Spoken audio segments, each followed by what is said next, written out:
Hello buddies, let's go on. आज हम लोग इस वीडियो में पढ़ने जा रहे हैं क्लास 6 साइंस का chapter getting to know plants fully explained in Hindi. तो चलिए बिना देरी किए शुरू करते हैं। और अगर आप इस वीडियो को पहली बार देख रहे हैं तो हमारे चैनल गो ऑन को सब्सक्राइब करना बिल्कुल ना भूलें और बेल आइकन भी जरूर दबाइएगा ताकि हमारी अगली वीडियो आप तक सबसे पहले पहुंचे। और भी चैप्टर्स की वीडियोस की एक्सप्लेनेशन चाहिए तो उनका लिंक इस वीडियो के डिस्क्रिप्शन बॉक्स में दिया हुआ है, आप क्लिक करके पढ़ सकते हैं। तो चलिए शुरू करते हैं। सबसे पहले, plants are the major producers in an ecosystem and they include trees, herbs, bushes, grasses, vines, ferns, mosses and green algae. तो प्लांट्स के कैटेगरी में ये सारी चीजें आती हैं जैसे कि trees, herbs, bushes, grasses, vines, ferns, mosses, green algae. ये सब मेजर प्रोड्यूसर्स होते हैं हमारे पूरे इकोसिस्टम के, बहुत इंपॉर्टेंट प्रोड्यूसर्स होते हैं। सबसे पहले introduction. Plants are alive just like people and animals. How do we know this?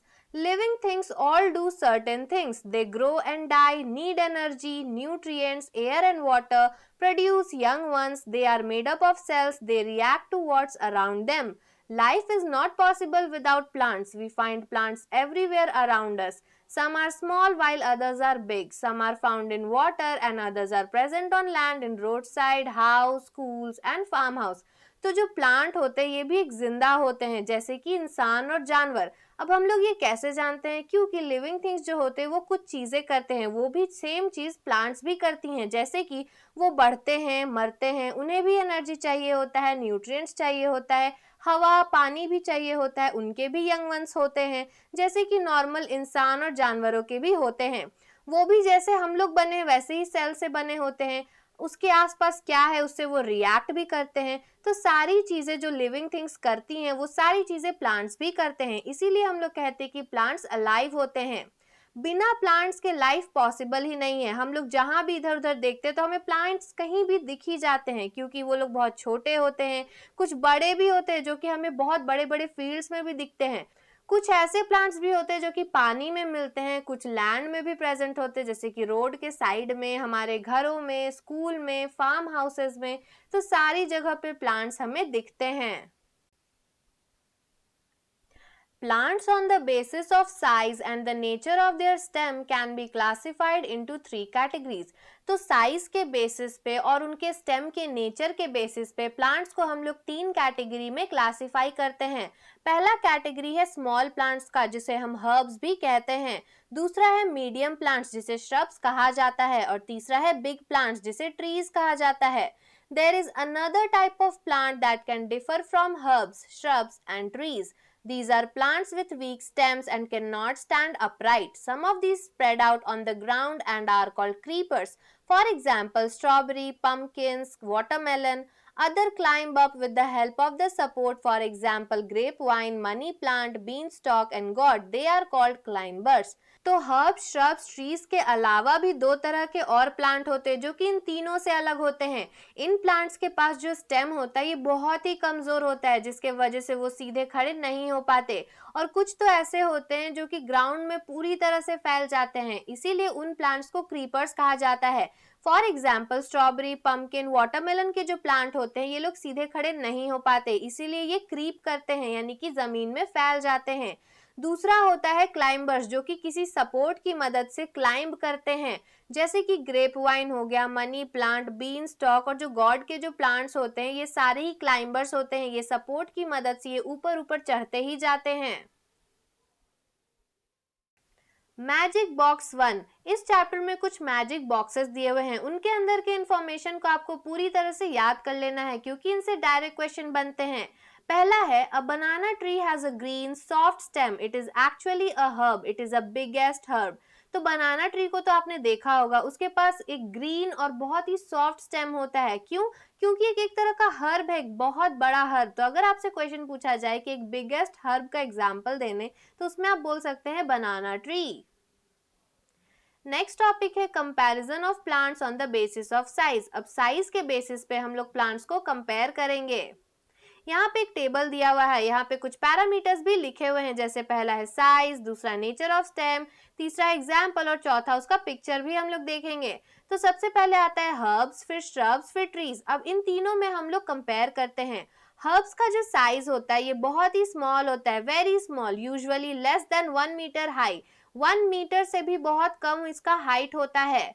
Shrubs medium size, usually 1 to 3 metre high, इसका जो साइज होता है ये बहुत ही मीडियम होता है, यानी कि ना ज्यादा बड़ा है ना ज्यादा छोटा है। इसका हाइट लगभग 1 से 3 मीटर तक जाता है। तीसरा है ट्रीज। ट्रीज जो होता है वो जनरली टॉल होता है, generally more than 3 metre high, यानी कि 3 मीटर से भी ये ज्यादा बड़ा होता है। फिर आता है हर्ब्स का नेचर ऑफ स्टेम। हर्ब्स के जो स्टेम होते हैं ये ग्रीन होता है, टेंडर मतलब बहुत ही सॉफ्ट स्टेम होता है और बहुत ही कम ब्रांचेस होती हैं। श्रब्स का हार्ड स्टेम होता है लेकिन बहुत मोटा नहीं होता वो stem. Branches arise near the base of stem. Stem का जो बेस होता है, निचला हिस्सा होता है, वहां से ब्रांचेस निकलती हैं। ट्रीज का जो नेचर होता है स्टेम का, वो बहुत ही हार्ड होता है, ये बहुत ही मोटा भी होता है, ब्राउन कलर का होता है, और जो ब्रांचेस होते हैं ये स्टेम के ऊपरी वाले हिस्से में आते हैं। तो यहाँ पे याद रखिएगा कि हर्ब्स में बहुत ही कम ब्रांचेस होते हैं और श्रब्स में जो ब्रांचेस निकलते हैं वो स्टेम के निचले हिस्से से निकलते हैं, बेस से निकलते हैं, और ट्रीज से स्टेम के ऊपर से निकलते हैं, यानी कि अपर पार्ट से निकलते हैं। फिर आता है एग्जाम्पल। हर्ब्स के एग्जाम्पल है grass, tomato, wheat, mint, coriander. Shrubs के एग्जाम्पल है lemon, rose, china rose, pomegranate, henna, bougainvillea. Trees के एग्जाम्पल है गुलमोहर, नीम, पीपल, मैंगो। चलिए कुछ पिक्चर देखते हैं। हर्ब्स का पिक्चर हम लोग देखेंगे ग्रास का, श्रब्स में आता है रोज और ट्रीज में आता है मैंगो ट्री। पहला पिक्चर हम लोगों ने देखा ग्रास का जो कि एक हर्ब्स का एग्जाम्पल है। सेकंड पिक्चर था रोज का जो कि एक श्रब का एग्जाम्पल है, और तीसरा पिक्चर था मैंगो ट्री का। इसके नाम से ही पता चल रहा है कि ये ट्रीज के कैटेगरी में आता है। नेक्स्ट है पार्ट्स ऑफ अ प्लांट। यहाँ पे हम लोग प्लांट के कुछ पार्ट्स देखेंगे। ये जो जमीन के नीचे वाला हिस्सा है इसको रूट सिस्टम कहते हैं, और जमीन के ऊपर वाले हिस्से को शूट सिस्टम कहते हैं। जमीन के नीचे रूट आता है। रूट का काम होता है वाटर और मिनरल्स को एब्जॉर्ब करना। जमीन के ऊपर आता है शूट सिस्टम, जिसमें आते हैं फ्लावर्स, लीफ, फ्रूट और स्टेम। फ्लावर्स जो है ये रिप्रोडक्शन में हेल्प करता है, जैसे कि फल फूल बनाना। लीफ जो है ये फोटोसिंथेसिस करता है। फोटोसिंथेसिस क्या होता है ये तो आप लोगों ने पिछले क्लासों में पढ़ा ही होगा। फिर आता है फ्रूट। फ्रूट जो है वो सीड्स को प्रोटेक्ट करता है। स्टेम जो है वो प्लांट को सपोर्ट देता है सीधा खड़े रहने के लिए। Magic box 2. In crop fields, lawns or in pots, often some unwanted plant starts growing called weeds. तो आप लोगों ने वैसे फील्ड्स देखे होंगे जहाँ पे फसल लगाई जाती है, क्रॉप लगाई जाती है, चाहे वो फील्ड्स में हो, लॉन्स में हो या फिर पॉट में। अगर आप कोई पौधा भी लगाते हैं तो आपने देखा होगा कि कुछ अलग से घास टाइप निकलने लगते हैं। ये जो अनवांटेड प्लांट्स होते हैं जो कि अपने आप निकल आते हैं उसे वीड्स कहा जाता है। नेक्स्ट टॉपिक है design of plant body. Plant body के डिजाइन के बारे में बात करते हैं। प्लांट बॉडी के दो सिस्टम होते हैं, रूट सिस्टम और शूट सिस्टम। रूट सिस्टम जो होता है ये parts of plant that remain under the ground and which is fixed into the soil. तो रूट सिस्टम जो होता है ये प्लांट के वो पार्ट्स कहलाते हैं जो कि जमीन के नीचे रहते हैं और जमीन में एक तरह से फिक्स्ड होते हैं। Shoot system, parts such as stem, leaves, flowers and fruits which remain above the ground। तो अभी हम लोगों ने पिक्चर में भी देखा था कि जो स्टेम, लीफ, फ्लावर, फ्रूट होते हैं ये सारे पार्ट्स जमीन के ऊपर थे। तो यहाँ पे ये जो पार्ट्स हैं ये शूट सिस्टम के एग्जाम्पल है, और जो शूट सिस्टम है ये जमीन के बाहर रहते हैं यानी कि जमीन के ऊपर, और रूट सिस्टम जो होता है वो जमीन के अंदर होता है। तो सबसे पहले बात करते हैं रूट सिस्टम के बारे में। Roots act like straws absorbing water and minerals from the soil. Tiny root hairs emerges out of the root helping in the absorption. Roots help to anchor the plant in the soil so it does not fall over. Roots also store extra food for future use like in carrot and sweet potato. तो roots जो है वो एक तरह से straw की तरह काम करते हैं जो कि वाटर और मिनरल्स को सॉइल से एब्जॉर्ब करते हैं। इस एब्जॉर्प्शन को हेल्प करने के लिए रूट्स में से कुछ टाइनी रूट हेयर्स भी निकलते हैं। रूट्स जो होता है ये प्लांट को सॉइल से जोड़ के रखता है, यानी कि पकड़ के रखता है ताकि वो गिर ना जाए। रूट्स में कुछ एक्स्ट्रा फूड भी स्टोर होता है, जैसे कि कैरेट और स्वीट पोटैटो में। कैरेट और स्वीट पोटैटो क्या है, रूट ही है, लेकिन इसमें फूड स्टोर होता है, इसीलिए हम लोग बाद में से खाते भी हैं। नेक्स्ट है स्ट्रक्चर। अब बात करते हैं रूट सिस्टम के स्ट्रक्चर के बारे में। तो स्ट्रक्चर के बेसिस पे रूट सिस्टम को दो तरह से क्लासिफाई किया गया है। पहला है टैप रूट सिस्टम और दूसरा है फाइब्रस रूट सिस्टम। ये जो आप पिक्चर देख रहे हैं इसमें सबसे पहला पिक्चर फाइब्रस रूट और दूसरा पिक्चर टैप रूट का है। सबसे पहले बात करेंगे टैप रूट सिस्टम का। In this system a single root that is primary root comes out from the seed after germination. Many branches and sub-branches come out from this main root called lateral roots and spread out into the soil. It is found in most of the dicot plants. तो ये जो tap root system है ये mainly dicot plants में पाया जाता है. इसमें एक सिंगल रूट निकलता है जिसे प्राइमरी रूट भी कहा जाता है. ये जो सिंगल रूट होता है ये सीड से निकलता है और कब निकलता है? जर्मिनेशन के बाद. इस सिंगल रूट से बहुत सारे ब्रांचेस और सब ब्रांचेस भी निकलते हैं जिसे लैटरल रूट्स कहा जाता है और ये सॉइल में फैल जाते हैं. एग्जाम्पल है mango, neem, pine, shisham, pea, carrot, radish, turnip and beet root. Primary root plus lateral root equal to tap root system. तो ये जो प्राइमरी रूट होता है ये मेन रूट होता है, उसमें से बहुत सारे ब्रांचेस निकलते हैं, सब ब्रांचेस निकलते हैं जिसे लैटरल रूट्स कहते हैं. और ये जो प्राइमरी रूट और लैटरल रूट्स है दोनों मिलके टैप रूट सिस्टम बनाते हैं. Next है fibrous root system. Many plants do not have a main root. Instead, they have a cluster of fine roots which come out from the base of stem. These roots does not go down as deep into the soil as tap roots. It is found in most of the monocot plants. तो ये जो fibrous root system होता है ये mainly monocot plants में देखा गया है. ये जो monocot plants होते हैं इनमें main root नहीं होता, इसके बजाय कुछ fine roots होते हैं जैसा कि हमने पिक्चर में भी देखा था. और ये जो fine roots होते हैं ये बहुत पतले होते हैं और स्टेम के बेस से निकलते हैं यानी कि निचले हिस्से से निकलते हैं. ये रूट्स टैप रूट की तरह एकदम जमीन के अंदर नहीं जा पाते. एग्जाम्पल है ग्रासेस, सीरियल्स में मेज, rice and wheat, bamboo, sugarcane and onion. Magic box 3.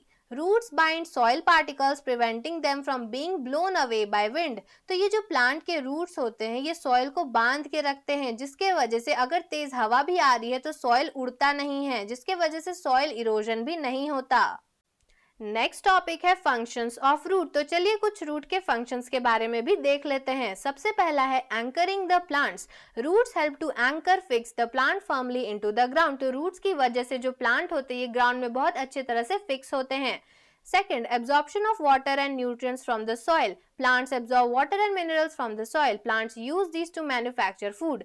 Roots जो होते हैं ये water, nutrients और minerals को soil से absorb करते हैं और plants जो है इन्हीं सब का use करके खाना भी बनाती है. Third, preventing the soil erosion.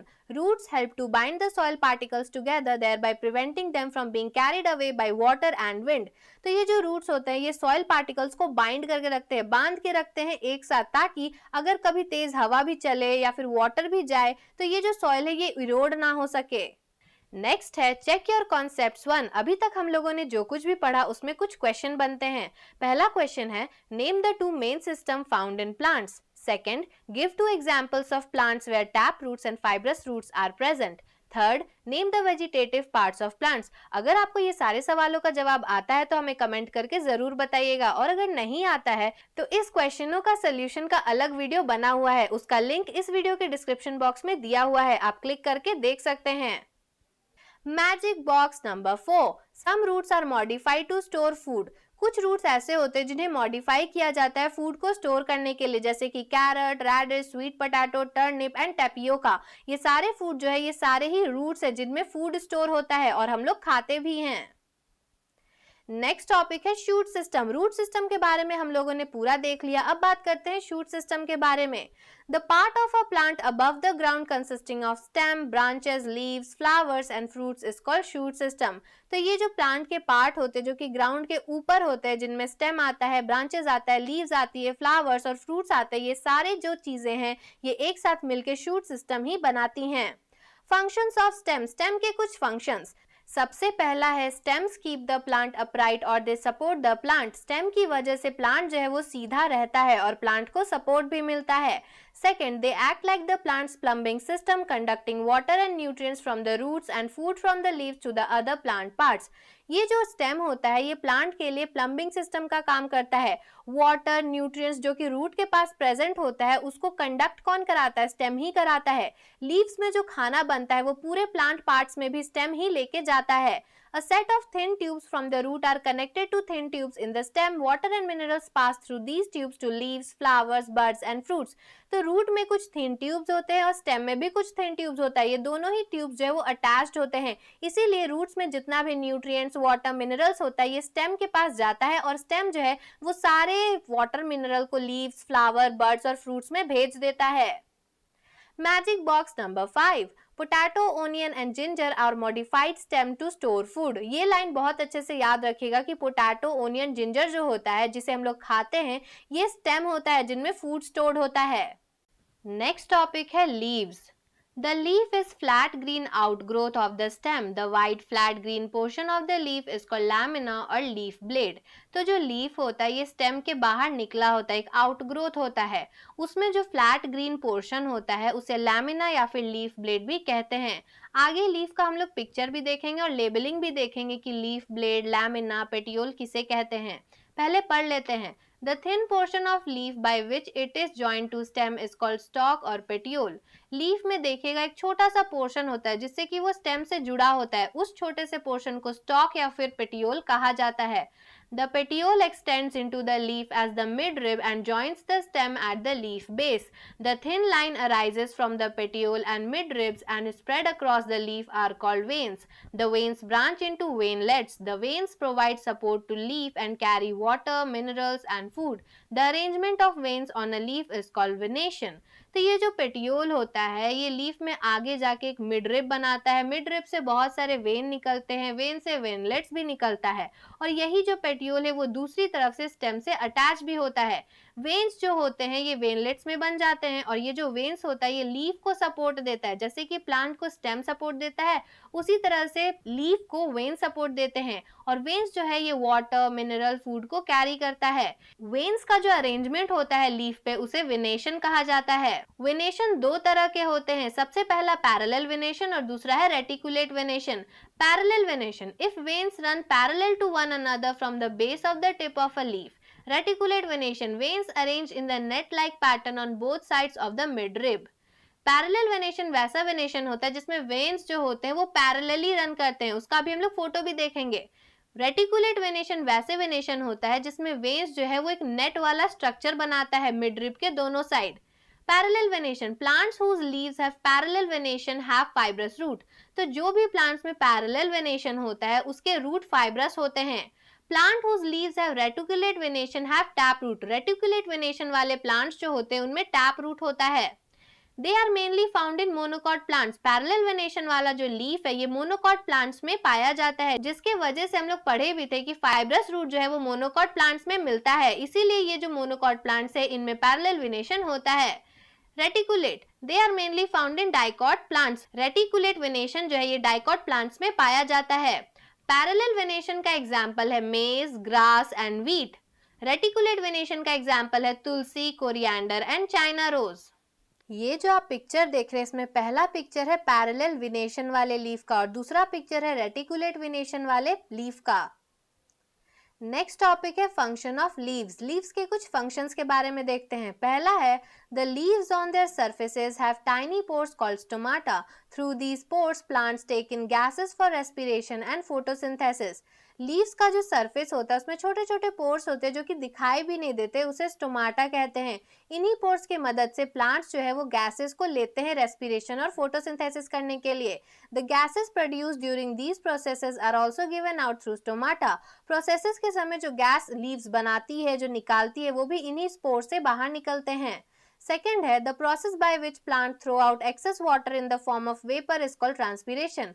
तो एक प्रोसेस होता है जिसमें जो प्लांट है उनके अंदर जो एक्सेस वाटर होता है, ज्यादा पानी होता है, उसे बाहर निकाला जाता है। इस प्रोसेस को ट्रांसपीरेशन कहते हैं और वाटर जो बाहर निकलता है वो वेपर के फॉर्म में निकलता है। Third, leaves manufacture food for the plant body. The process of manufacturing food by the leaves is called photosynthesis.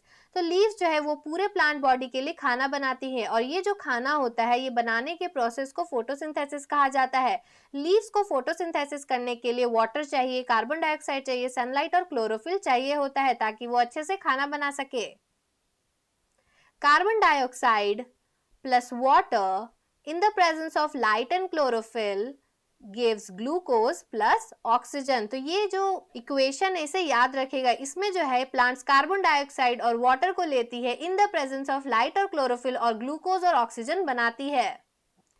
In some plants, leaves bear buds in the marginal notches from which new plants grow and develop. कुछ plants ऐसे होते हैं जिनके leaves के side में यानी कि margin वाले साइड में कुछ बड्स होते हैं जो कि नया प्लांट बना सकते हैं डेवलप होने के बाद, जैसे कि ब्रायोफाइलम। ये जो आप पिक्चर देख रहे हैं ये एक लीफ का पिक्चर है। इसमें आप देख सकते हैं कि ये जो बीच वाला लाइन है ये मिडरिब है, ये मार्जिन है, ये वेन है और वेन से जो निकल रहा है छोटे छोटे वो वेनलेट्स है, ये लैमिना है, पूरा ग्रीन स्ट्रक्चर को लैमिना बोलते हैं, ये टिप है और ये जो आप देख रहे हैं छोटा सा स्ट्रक्चर है जो कि स्टेम से लीफ को बांध के रखता है, वो है पेटियोल। Building concepts 1। अब हम लोग ऐसे क्वेश्चन करेंगे जो कि आपके कॉन्सेप्ट को बिल्ड करेगा। पहला है, is it possible for you to tell the type of venation in leaves without seeing them? How? क्या ये पॉसिबल है कि आप बिना लीव्स को देखे हुए ये पहचान सके कि उनमें कौन सा वेनेशन है और कैसे? Explanation, yes, we can tell type of venation in leaves without seeing them. We can look for the type of roots of the stem and identify the type of leaf. If the plant has fibrous roots, then its leaves have parallel venation, and if the plant has tap roots, then its leaves have reticulate venation. तो यहाँ पे जो question दिया है इसका answer है कि हाँ, हम लोग बिना देखे लीव्स का वेनेशन बता सकते हैं। कैसे? अगर हम लोग प्लांट का रूट्स देखेंगे तो हमें पता चल जाएगा, क्योंकि जो प्लांट्स के पास फाइब्रस रूट होता है वो डेफिनेटली मोनोकॉट प्लांट का होता है और मोनोकॉट प्लांट में पैरेलल वेनेशन मिलता है, और जो प्लांट में टैप रूट सिस्टम होता है वो डेफिनेटली डाइकॉट प्लांट होता है। डाइकॉट प्लांट में रेटिकुलेट वेनेशन मिलता है। नेक्स्ट है फ्लावर्स, फ्रूट्स एंड सीड्स।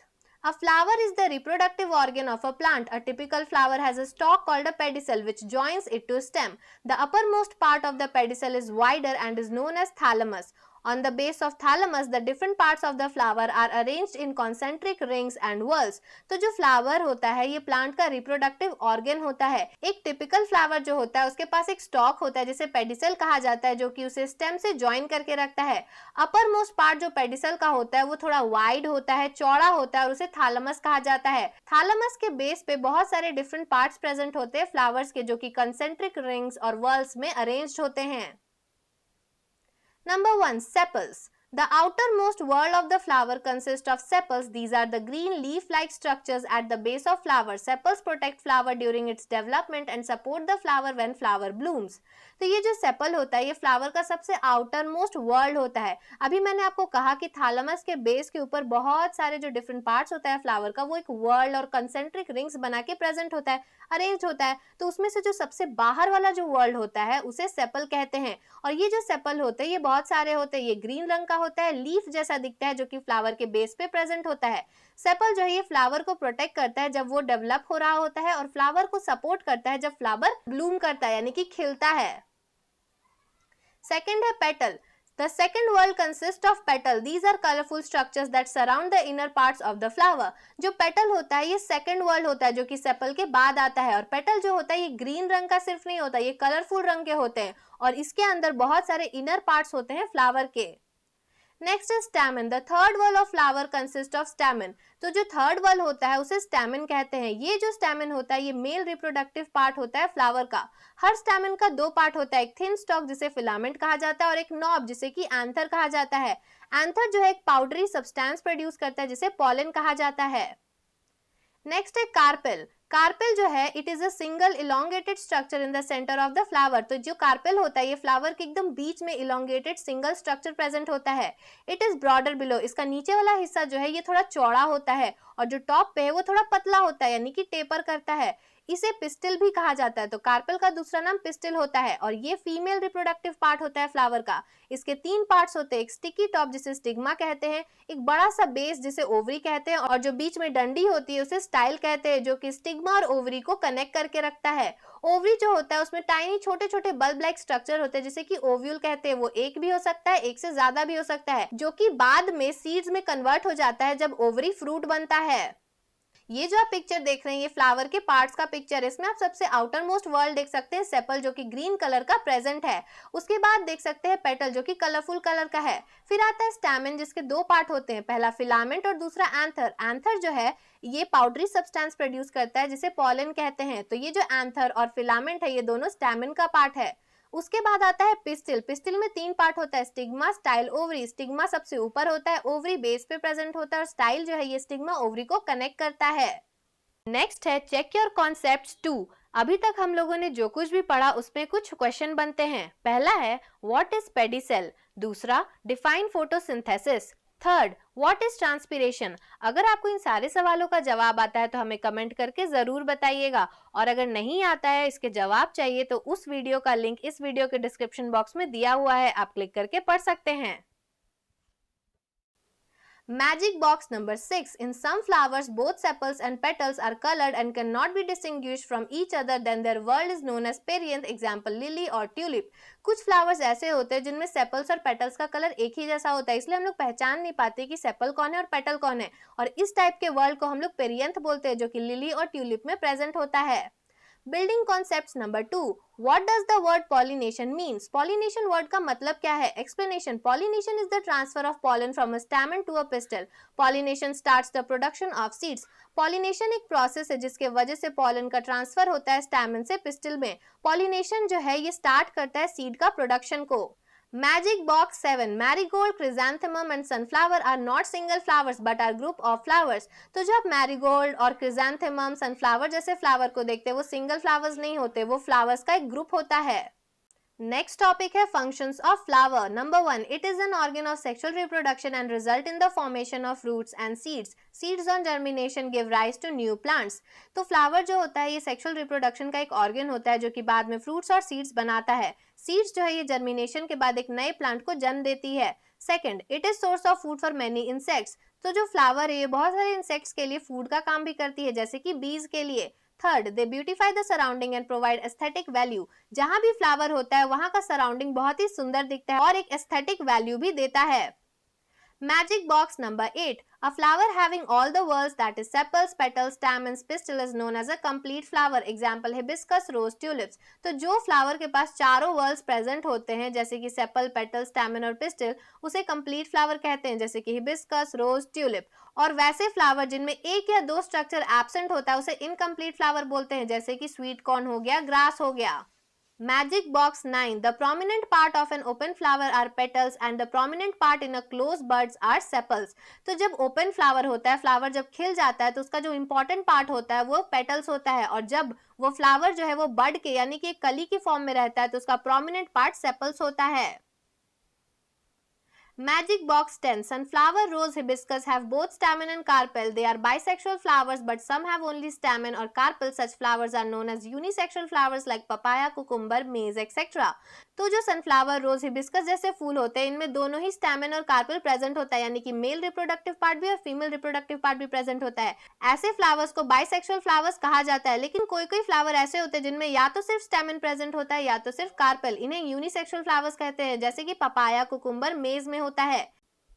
तो ये था पूरा एक्सप्लेनेशन इस chapter getting to know plants. अगर आपको इसी तरह और भी चैप्टर्स का एक्सप्लेनेशन चाहिए या टॉपिक का एक्सप्लेनेशन चाहिए तो तुरंत हमारे चैनल को सब्सक्राइब कर लें और बेल आइकन दबाना बिल्कुल मत भूलिएगा, ताकि हमारी अगली वीडियो आप तक सबसे पहले पहुंचे। So thanks for watching, and if you like this video don't forget to like, subscribe and share. Thank you. Subscribe please.